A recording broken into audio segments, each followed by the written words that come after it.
Françoise Brochot a fait construire sa maison en 1993, c'était avant le doublement des pistes à Roissy-Charles de Gaulle. En fait, ici, on est survolé toutes les minutes aux heures de pointe, c'est-à-dire aux heures de hub, pour ceux qui savent ce que c'est que le hub sur Roissy, l'heure des correspondances. Pour cette enseignante, le relèvement de l'altitude de vol à l'approche de Roissy est une bonne nouvelle.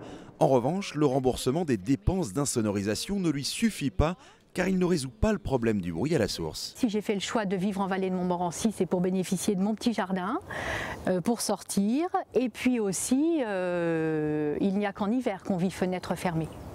En été, on ouvre les fenêtres et à partir de là, l'insonorisation ne sert à rien. Et quand les fenêtres sont fermées, il faut tout de même augmenter le son de la télévision et on doit prendre des habitudes de jour comme de nuit. Je dors avec des boules quiesces, je prends parfois des somnifères pour dormir et il m'arrive d'être réveillée au petit matin par la reprise du trafic de 5 h du matin. La suppression des vols de nuit, c'est l'une des premières revendications des associations.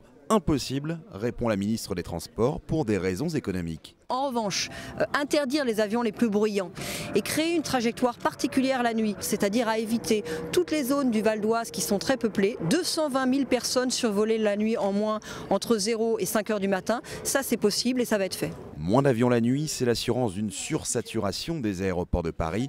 Nathalie Kosciusko-Morizet le sait, les associations le lui ont répété, mais la ministre refuse pour l'instant de se prononcer sur un troisième aéroport.